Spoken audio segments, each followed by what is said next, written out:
Tinella. Aza makany akafitsony, tongava malaky amin'ny magasin Baolay. Vitre, le spécialiste de la menuiserie en aluminium, des volets roulants, des vitres et des rideaux métalliques. Baolay, Soka Vitre, Manolotranao, ny VAOVAO.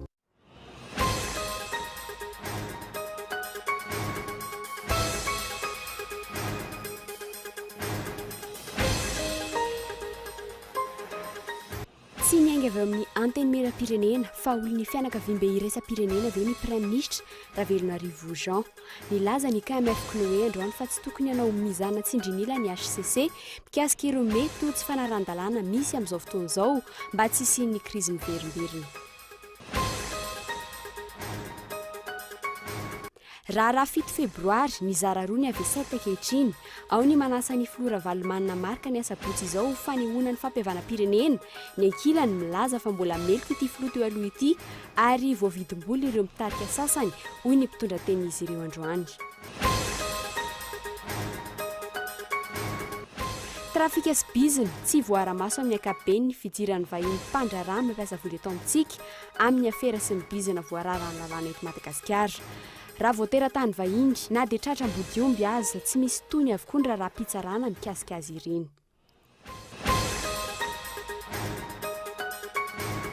Itony andro ratsy sy ny oram-be ho an'ny eto afovoan-tany sy ny avoan'atsinanana ainy ivadika rivodozany zoma izao izany hoy ny mpisampana mpamantatra ny toetry ny andro.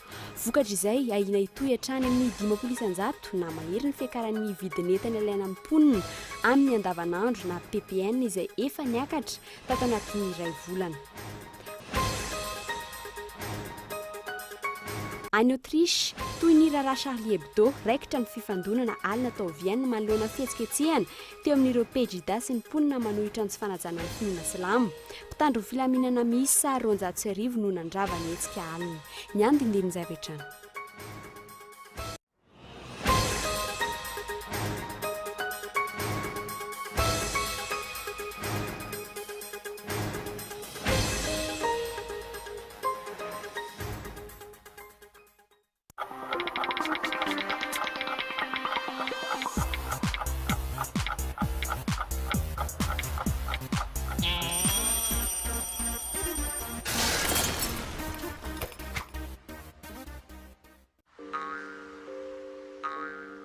Titanane.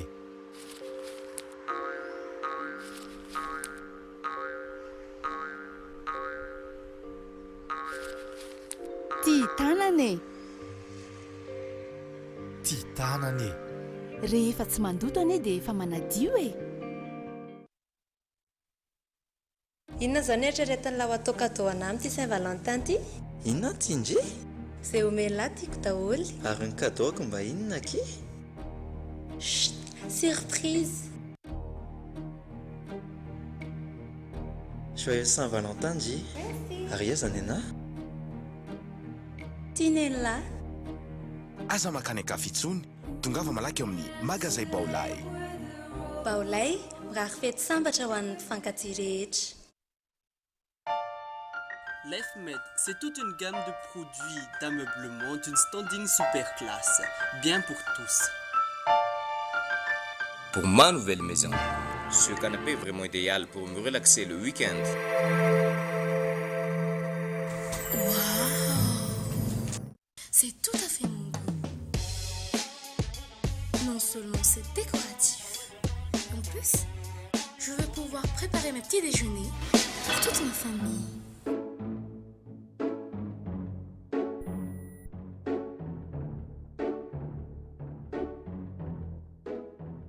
Même les enfants rêvent d'être grands. L'EFMED, à nous ça. Et c'est parti, on va voir ce qu'on va voir. Oh mais regardez cette passe, ça va très vite, on se régale. On en prend vraiment plein les yeux. Oh le très beau geste. Et oui, et but! Si vous ne voulez pas vivre le foot à moitié, vivez 100% de la CAN Orange 2015 sur Canal+ Sport. Et oui, 100% des matchs en direct et en intégralité pour vibrer plus fort. Avec les commentaires de nos meilleurs experts et des émissions exceptionnelles pour décrypter toute l'actualité de la compétition. Bénéficiez de 5 milliards de remboursements pour tout premier paiement par Orange Money. Bonne CAN Orange 2015 sur les chaînes Canal+. Soc à vitre en Outapenac. Menuiserie en aluminium. Rideaux métalliques. Volets roulants. Vitres. Tôle.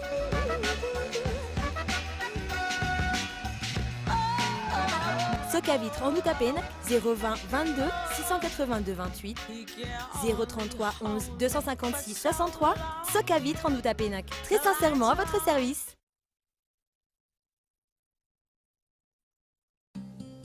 Ny azo ny vanikolaka, ny tanin'andrino ny tsara.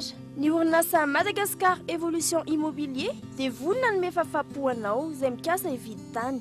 Fitsidihana maimaimpoana, mampandrisaina anao amin'ny fikarakarana ny taratasy rehetra. Koa raha mila fanazavana fanampiny ianao dia antsoy azy ny ilazana 033 21 099 06 na ry 034 14 099 06 22 566 54. Madagascar Évolution Immobilier, un avenir sûr, investir, bâtir pour le futur.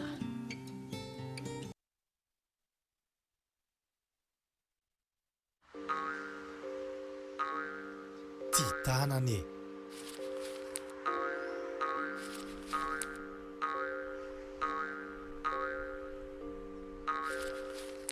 Titanane. Titanane. Rehefa tsy mandoto ane dia efa manadio e.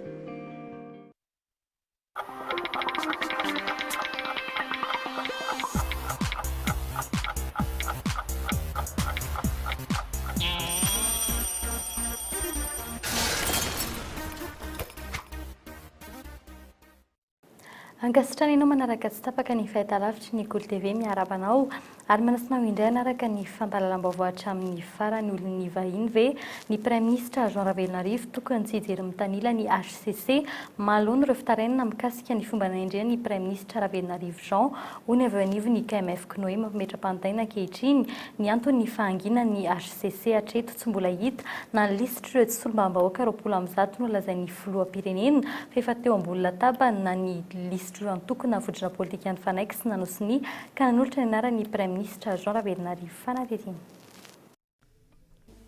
Mazava aloha ny resaky ny lalam-pandreny hoe antoko na vondrona antoko no manolotra. Mazava ho azy fa zareo hoe tsy miankina, tsy manana antoko, tsy antoko izy zany. Zany hoe izy nahitava rary izy na ohatran'izay tsy afaka nolotra satria zareo tsy antoko politika. Ampahany fanazavan'ny mpahalalana Jean-Éric Rakotoarso tamin'ny 30 Janoary 2024 tao anatin'ny fandarana no karakarain'ny fahitalavitra RTA sy ny groupe l'Express eto Andrenivohitra izany. Inona ary no mampilona ny fanapahan-kevitry ny HCC ankehitriny arakaraka ny androsoan'ny fotoana nefa ny adiran'ny fiovana mila atao raha mariny ity fitsarana momba ny lalam-panorenana ity fa tsy manaraka ny lalam-panorenana ny fanendrena ny Prime Ministre Jean Ravelnarivo. Mbola mifantoka eny Ambohidahatra eto ny sain'ny mpanara-baovao. Ahoana ny hoavin'ny governemanta, talohan'iny nanganana ny governemanta no ny teny farany mikasika ny tokony hametrahana governemanta teknisianina ny fiarahamonim-pirenena, saingy io aloha ny zava-misy ankehitriny. Laza indray ny KMF Knoe fa tsy tokony hanao mizana tsindrinila ny HCC mikasika ireo mety ho tsy fanarahan-dalàna misy amin'izao fotoana izao mba tsy hisiany ny krizy miverimberina. Ho anay androm-panjakana mahefa moa ny HCC dia ny angatahanay mba hijery ampitsipo sy ampahamarinana izy ary manaraka ny lalàna tena izy ny fomba fanendrena ny Prime Ministre. Apetrakay amin'izy ireo zany ny mahakasika an'izay hoe mba ho tena manaraka ny lalàna tokoa ny didy izay ho avoakany. Momba izay fomba nanendren'ny Prime Ministre izay hatrany reta ty aoriana ihany koa fa tsy niainga avy amin'ny anteny miram-pirenena anaran'ny Prime Ministre Ravelnarivo Jean.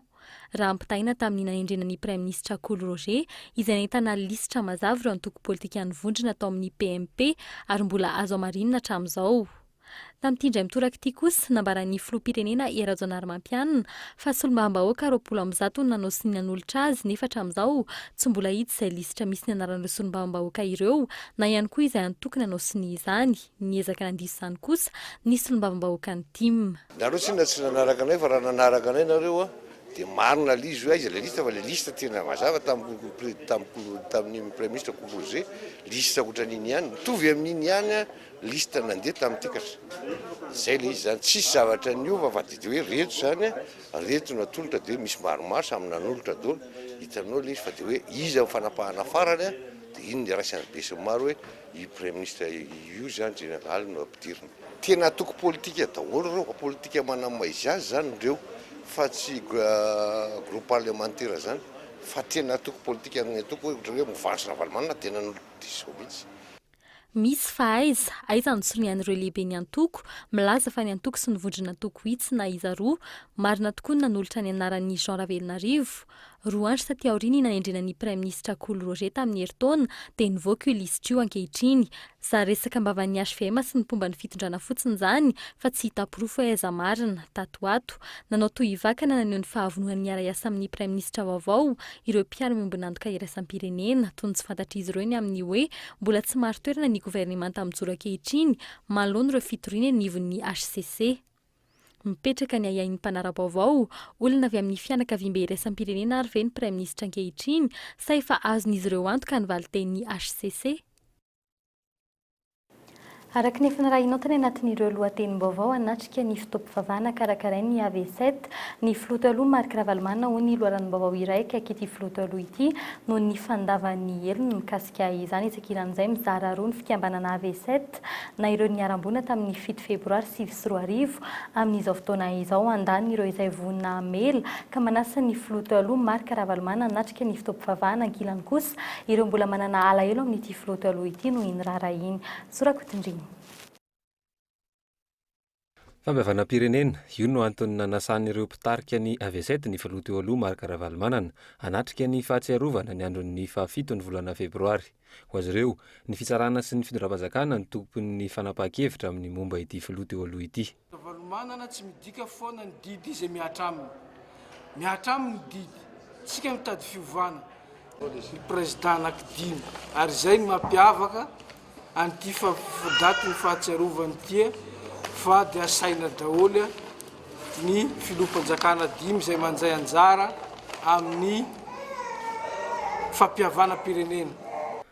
Milaza famelana ho an-Ravalomanana ny fanasany reto mpitarika ny AV7 azy reto hanatrika ny fitaom-pivavahana ny asabotsy sy ho avy izao eny Mahamasina.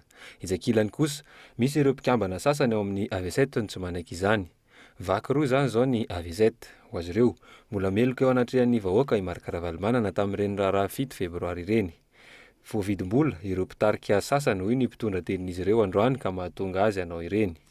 Resaka Ravalomanana dia tiako ny milaza zay etaona Eleonora izay miteny AV7 no miteny fa tsy mbola ny fona tamin'ny vahoaka malagasy manontolo Ravalomanana ka zay tsy mila Ravalomanana ifampihavana aminy ekena le fampihavana-pirenena izy samy lehibe aza izy samy président aza mino fa mbola tsy milamina ko nahoana moa no ny AV7 no andeha andohalika amin'ny Ravalomanana.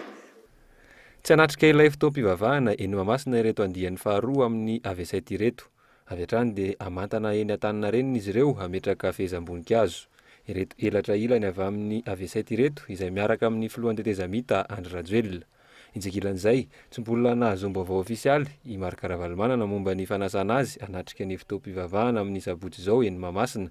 Nilaza ny loharanom-baovao iray akaiky azy fa mihevitra ny hanatrika izany ity filoham-pirenena teo aloha ity ary mety iona amin'ireo avy eo anivon'ny AV7 ihany koa mialoha izany.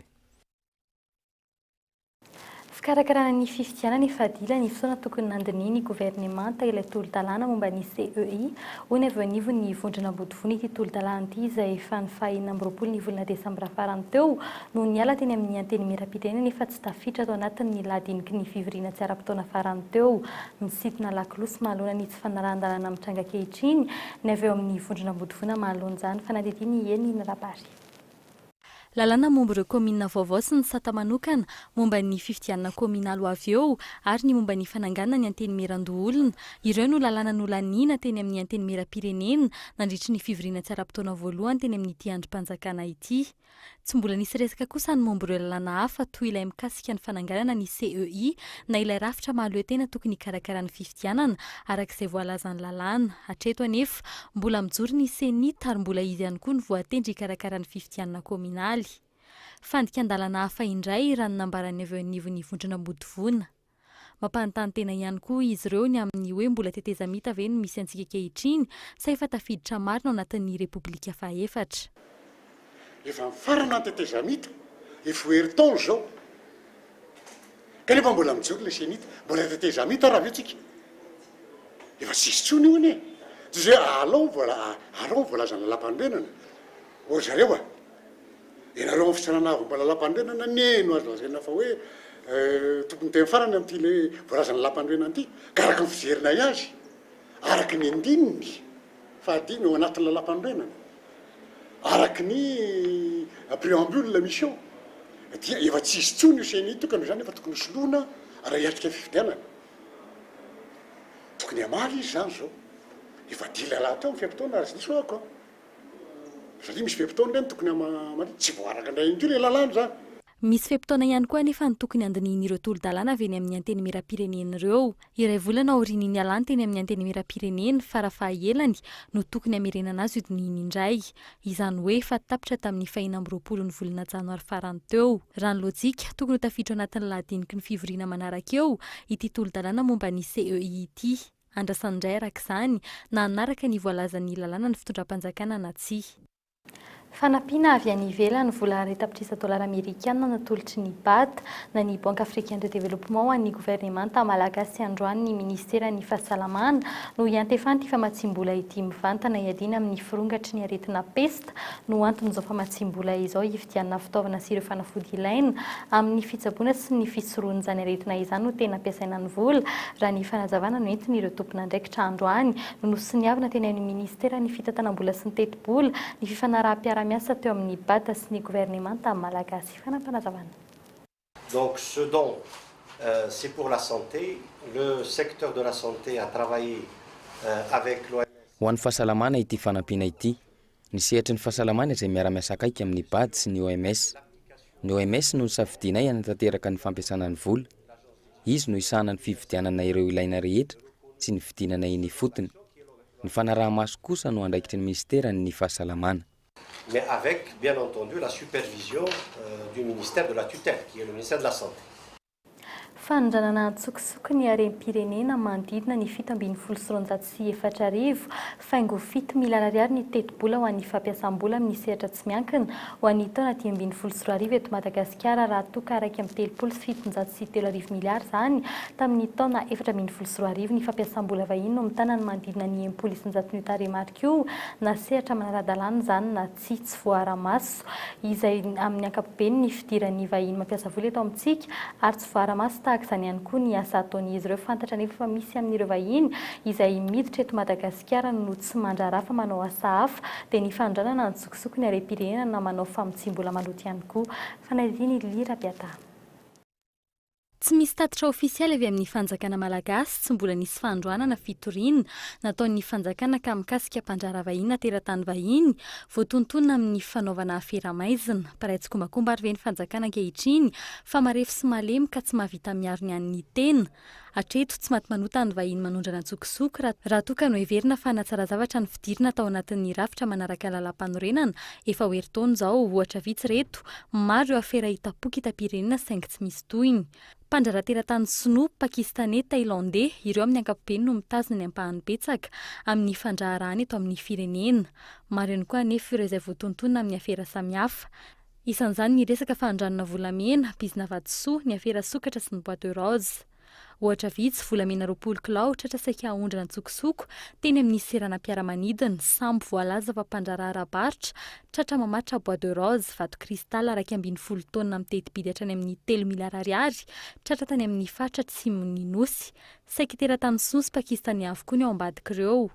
Manoloan'izany eny amin'ny fidiran'ny vahiny eto Madagasikara no tokony sivana raha ny voalazan'ny paito-karena iray. Tsy voara-maso avokoa ireo vahiny tonga eto ka samy afaka manao izay tiany ataony tsirairay. Tonga eto aminay za te hiteny fa ny mahatratra 70 isan-jatony dia misy fifandraisana amin'ny vahiny ny fitarainana zay tonga eto. Ankoatra izay mivily lalana amin'ny fanaovana afera sy trafika rehefa tonga eto Madagasikara, ao ihany koa ireo izay mandika lalana amin'ny asa fandraharahana izay ataony saingy mangina ny fanjakana. Tsy mbola nisy rehatra eto ny hoe vahiny tsy nahaloetra na hoe vahiny na nitsakitsaka ny zon'ny mpiasa malagasy ka noroana sy navoaka ny sisy tany. Miendrika fampiasam-bola amin'ny fampihodinana orinasa amin'ny ankapobeny ny antony idiran'ireny vahiny ireny eto Madagasikara. Ny eto Madagasikara mantsy rehefa tonga ohatra ny vahiny dia eto izy maka visa d'entrée zany. Rehefa azo ilay visa io dia tsy fantana intsony hoe nakaiza izy hoe hampiasa voly izy sa mangiavana sa hitsangatsangana, tsy fantana intsony ka goragora be zany ny fampiasana eto Madagasikara. Any zany dia tsy maintsy apetraka sady le fanaraha-maso hoe izay olona tonga eto dia tokony fantatra.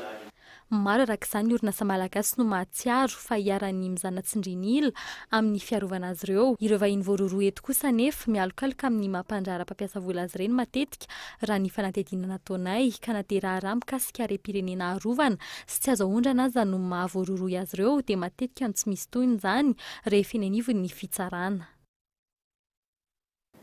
Lafim-baovao kosa indray raha efa nahafaty olona maro ny kery any atsimo araka ny voalaza amin'ny fampahalam-baovao samihafa ankehitriny dia mbola vao mananotana kosa izany ho ny avy anivon'ny mpamana ny fandarana asan'ny firenena mikambana momba ny sakafo tsy nahomby ny taopambolena 2024 vokatry ny tsy fahampian'ny orana voatery mivarotra mogadin'ny fananany sy ny tahiriny ireo mponina azon'izy ireo misakafo fanadihadiana hoentiny Oliva Antriniala. 7 andro raha tambatra hatramin'ny volana Oktobra no avy ny orana tany amin'ireo distrika atsimon'ny Madagasikara, Bekily, Beloha, Ombe, Ambovombe, Ampanira ny tatitra avy amin'ny BNGRC. Mialafo ny vidin'ny rano 100 ariary ny 210 litatra teo aloha ary vidiana 400 ariary zany ankehitriny. Tafakatra 500 ariary kosa ny 20 litatra 200 ariary zany teo aloha. Niakatra ihany koa ny vidy sakafo 700 ariary lasa 10 ariary ny kilaon'ny mangahazo. Niakatra avroeny ny kapoakan'ny vary 300 ariary lasa 100 ariary. Ireo fanananisa tokantrano toy ny fiompiana kosa ny voatery amidy amin'ny vidiny ambany azo manjifa ireo sakafo fihinana. Ny omby mitetina 1 alina sy 2 hetsy ariary amidy amin'ny vidiny 2 hetsy ka hatramin'ny 4 alina sy 2 hetsy ariary. Fotoana ohatr'izao foana no misy ahitany any. Indray mba hoe misy cyclone hoe nandalo kely akaikikaiky ny tany dia mba nahazorana ny olona fa hatramin'izao no tsika teny izao dia mbola maina tanteraka ny tany any. Miaraka atao zany le izy atao aloha ny vonjy-aina fa atao koa zany ny tomana mba ahafahana manana zavatra matomatotra kokoa amin'ny resaka planification azy. Mivelona amin'ny raketa sy ny fankakazo ny mponina ny atsimo amin'izao fotoana izao. Tsy mbola azo faritana amin'ny atao hoe kere anefa izany raha nambara ny tompon'andraikitra iray ao amin'ny PAM. Tsy mbola misy kosa ny taremarika voarain'izy ireo mikasika ny tsy fandrarian-tsakafo mitranga ny toerana ankehitriny. Mampiahiahy ihany zany le any amin'ny resaka fanjariana sakafo satria misy ireo vidin-tsakafo izay hita fa dia sody bity tokoa. Misy koa ohatrany hoe vidina biby ny osy ohatra hoe niakatra be mihitsy ny vidy. Ireny moa dia efa midika amin'ny ankapobeny hoe misy zava-miseho any amin'ny resaka fanjariana sakafo amin'ny tsy fahampiany ny vokatra niakatra. Nahatonga an'io moa zany ny tsy fahampiany ny orana tamin'ny fetim-boan'ny taopambolena 2024 iny. Efa nisy ny fanorenana toha-drano na barazy nataon'ny fandarana tsatsy miankina tany atsimo, ny tsy fisian'ny orana nefa ny tena sakana tsy ahavahana ny olana. Mbola misavisany ambolo ny mponina ny antoerana amin'ny vanim-potoana ny contre saison, volana May sy volana Marsa ho avy izao. Ny tsy fisian'ny masom-boly ampiasaina amin'izany no isan'ny olana hatreto azy ireo. Mbola barangany koa ny rotsakorana izay tsy azo faritana mialoha. Tsy mbola naharenesana na ako ny tandindona tsy fampitsakafo ny atsimo ity ny fitondram-panjakana ankehitriny hatreto. Vaovao manodidina ny toetry ny andro atahorany indray ny fiakaran'ny renirano eto an-drenivohitra, vokatry ny fidirany andian-drahona miantra arak'izany ny filazana loza amin'ny faritra maro eto Madagasikara, zone de convergence intertropicale na faritra andro ratsy any amin'ny lakan-drano Mozambika no mitondra orina saika manerana nosy ankehitriny. Ahina ihany koa ankilany sy ny tsy fampitsakafo amin'ny faratsiny ny vokatra ireo tantsaha arao ny fanadihadiana. Filazana loza loko mavo ho an'ny faritra Menabe sy Melaka, loko maitso ho an'ny faritra Boeny, Betsiboka, Antananarivo ary Toamasina. Ireo no voaray teny anivo ny sampana fampalalana ny toetry ny andro ny atoandro teo. Hitoetrana arak'izany ny firotsahan'ny rotsakorana ho an'ireo faritra ireo ato anatin'ny roa andro. Efa miakatra ihany koa etsy ankilan'ny renirano eto an-drenivohitra.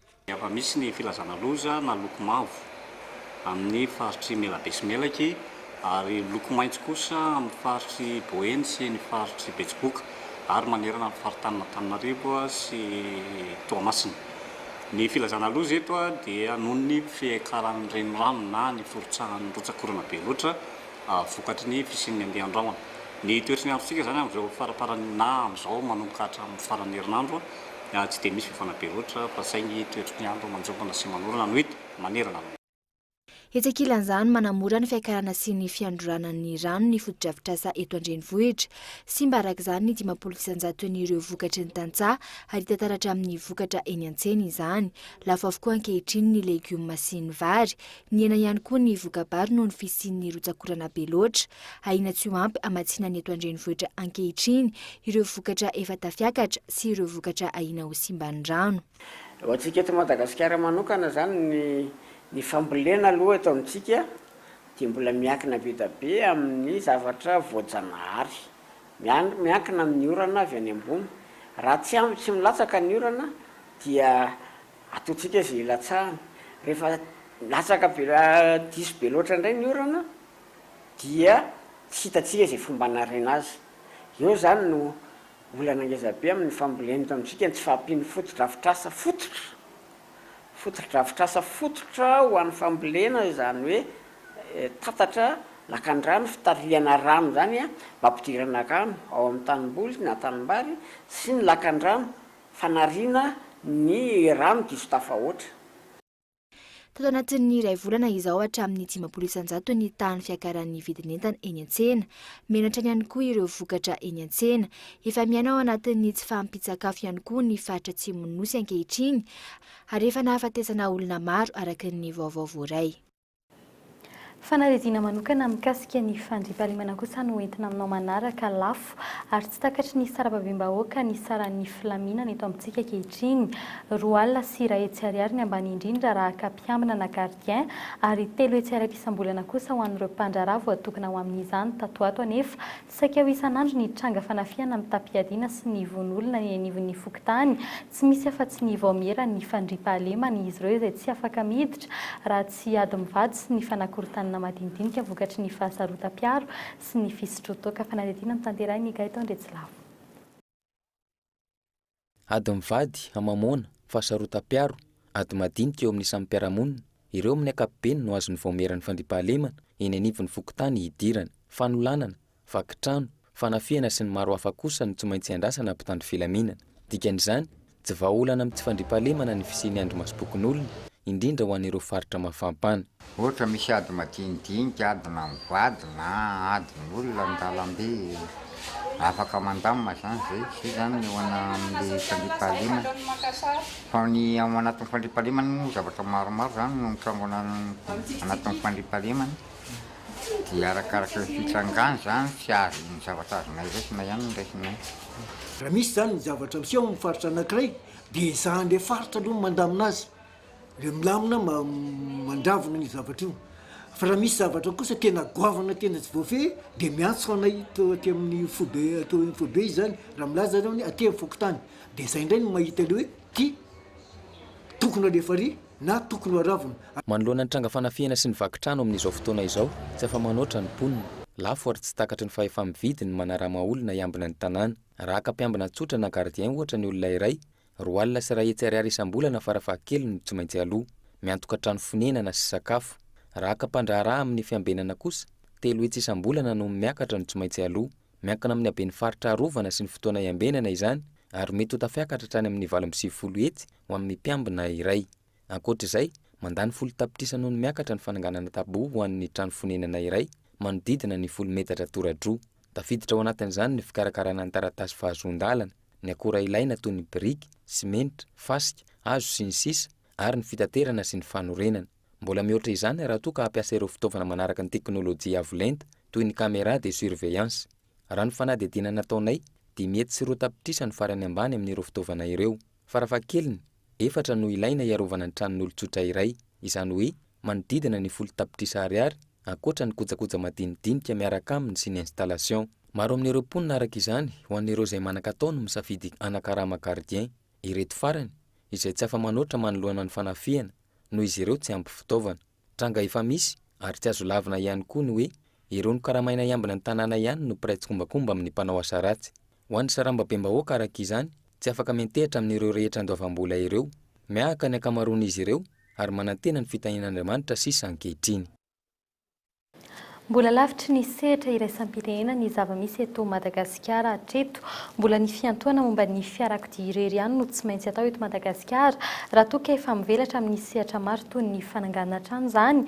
Ho an'ny any ivelany mila fanavaozana araka izany ny lalàna momba ny fiantoana eto Madagasikara, misy sehatra ahafahana miresaka izany ary ahafahan'ny fanjakana mijery izany mandritry ny fiaonam-ben'ny Fédération des Sociétés d'assurance de droit national africaine ary isany mety hampiakatra ny eo amin'ny toekarena malagasy izany fiaonam-be izany izay ho tanterahana eto Madagasikara rao ny fanadihadiana. Latsaky ny iray isan-jato ny tahan'ny olona manana fiantohana raha ny eto Madagasikara. Ho an'ireo firenena mandroso efa mivelatra amin'ny sehatra maro izany ka maro ireo voasokajy assurance obligatoire toy ny momba ny trano fonenana sy ny fahasalamana. Mila ampiakarina ny tahan'ny fahazoana fiantohana eto Madagasikara.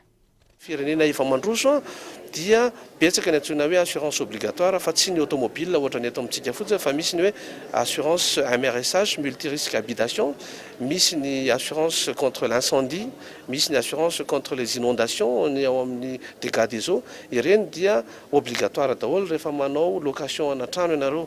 Nefa ny aty amintsika dia mbola tsy zay ka misy zavatra zany mila amboarina ao amin'ny atao hoe code des assurances eto Madagasikara dia anjaranay ao amin'ny CEA manana comité des entreprises d'assurance à Madagascar no mamolavola sy mijery zany dia manao ny proposition amin'ny fanjakana ahafahana manasoa izany. Io izany ao ny fiaonam-ben'ny FANAF fa ny 12 febroary ka hatramin'ny 7 febroary io avy izao ary tombontsoa maro ihany koa no azon'ny Madagasikara mandritra izany fiaonam-be izany. Isan'ny voakasika izany ny fidiram-bola maro an'ireo hotely handray ireo mpikambana maro ireo. Ankoatran'izany koa dia misy ireo atsotsika hoe tombony izay tsy mivantana fa raha amin'ny resaka artisanat ohatra zao dia misy ny fotoana natokana hitondrana ireo vahiny ireo hijery ny artisanat malagasy, hijery ny site historique eto Madagasikara, devise miditra ho an'ny firenena zany anisan'ny tombony azo lazaina hoe mahasoa antsika amin'izany assemblée générale zany. Mandritra io fiaonam-be io orinasa 70 no andrasana eto Madagasikara, firenena 7 no ho voasolo-tena amin'izany amin'ny alalan'ny mpandraharaha 900. Ho an'ny Madagasikara manokana, trano-piantohana 10 no andray anjara hifanakalo hevitra amin'ity fiaonam-be ity: ny trano-piantohana Aro, ny trano-piantohana ny Avana, ny trano-piantohana Mama, ny trano-piantohana Alliance Madagasikara ary ny trano-piantohana Sam izay mitambatra ao amin'ny CEAM na ny comité des entreprises d'assurance de Madagascar. Maresaka ny ivelany kosa indray mitodika any Autriche indray ny sainy ny mpanara-baovao taoriny ny zava-nitranga tany Alemaina sy tany Frantsa ny hidin-dalambe ihany koa ny vahoaka Autrichiana nizara roa mazava tsara ny hetsika tao Vienne nahangona olona 700 ireo mpanohitra ny fivavahana silamo antsoina hoe pejida nahavory olona hatramin'ny 5,000 kosa ny fihetsiketsehana hafa tsy mankasitraka azy ireo fanadihadiana amin'ny sariny France 24. Tany Alemana raha nahavory olona hatramin'ny 5,000 sy roa alina ireo tsy mankasitraka ny von'olona nataon'ireo silamo mahery fihetsika amin'ny rahalahy tany Frantsa, tsy nitovy endrika tamin'izany kosa ny fihetsiketsehana nitranga tany Autriche. 250 ireo mpitandro ny filaminana no nisana ny fandriam-pahalemana teo anelandelan'ireo mpanao fihetsiketsehana roa samihafa omaly. Nahavory olona 100 maromaro eo amin'ny 700 isa eo nihetsiky ny pejida tsy mankasitraka ny hanomezana vahana ny finoana silamo any Autriche. Ho an'ny mpampakateny fikambanana pejida mbola hitoetra ny hetsika entin'izy ireo hiadina amin'ny fidiran'ny finoana silamo eny anivon'ny fiarahamonina.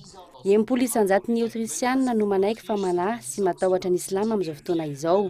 Ny ankamaroan'ny mponina ny toerana izay mankatoa ny lanjan'ny fomba eropeanina ary mifandray akaiky amin'ny Front National tarihan'ny Marie Le Pen. Etsakilan'izay ihany koa anefa maro ary be lavitra noho ny teo anivon'ny Belgida, ny vahoaka autrisiana no naneho maly fa tsy mangasitraka ny foto-kevitra hoenty manenjika ireo silamo rehetra any toerana hatramin'ny 5,000 izy ireo hoy ny polisy autrisiana. Ho an'izy ireo indray dia tsy tokony ho bangona tokana ny silamo rehetra na dia teo azy ireny volon'olona tamin'ny gazety Charlie Hebdo any Frantsa ireny izay milohan'izy ireo. Etsakilan'izay nanome toromarika ny mpino ao aminy tsy hidina an-dalambe hanao fihetsiketsehana ny fiangonana katolika autrisiana. Vaovao mahafinaritra kosa no entina aminao manaraka ny asabotsy farany teo no noroso tamin'ny fanamasinana ny fanambadiany irary no sy santatra mpanatotosan'ny fandarana eto amin'ny KOLO TV FM sy ny vadiny Iranay Vijaona Oly teny amin'ny FJKM ambatobeziona famonjena nantanterana ny fanamasinana ny fanambadiany izy ireo taorin'izay niara-ny faly tamin'ny fianakaviana ny namana ny Manjakaiza ny fianakavian'ny KOLO TV sy ny KOLO FM moa dia mirary soa azy ireo naorina tokantrano vao. Ato anaty reto vaovao nisongadiny reto kosa no iverenako manaraka tsy fantatra hatreto hoe izavy ireo solombavambahoaka 20 nambara ny filoam-pirenena Rajaonarimampianina fa nanao soni nanolotra ny anaran'ny Praiminisitra Jean Ravelonarivo nizara ny avy anivo ny AV7 ao ireo manasa ny filotaloha Ravalo manana marika ny asabotsy izao ho fanehoana ny fampihavanam-pirenena ankilany kosa ireo milaza fa mbola melika ity filotaloha ity ary voavidim-bola ireo mpitarika sasany fahina hivadika ho rivo-dozana izy mao avy izao ilay andro ratsy amin'ny lakan-dran'ny Mozambika izay miteraka oram-be. Farany mivelona amin'ny raketa sy ny fakakazo ny ponay atsimo amin'izao fotoana izao tsy mbola azo faritana amin'ny atao hoe kery anivo izany raha nambara ny tompona andraikitra avy eo anivon'ny PAM iombana amin'ny fitantana ny manageran'ny artista sy ny fikarakarana fampisehoana an-tsehatra ny ivelany ny fandarana tafatafa ao amin'ny KOLO FM 720 tebokavalo raha mpitso amin'ny 7 sy fahefa ny ovahiny amin'ny fandarana amin'izany Roberto izay managera ny Stéphanie dia izay ihany koa no entina manakatona ny fampalam-baovao tamin'ny tianio ity isorany niaraka tamin'ny hatramin'ny farany veloma toko.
Soca-vitre, le spécialiste de la menuiserie en aluminium, des volets roulants, des vitres et des rideaux métalliques. Tinella. Aza makany akafitsony, tongava malaky amin'ny magazay Baolay. Soca-vitre, Baolay, nanolotra anao teo, ny vaovao.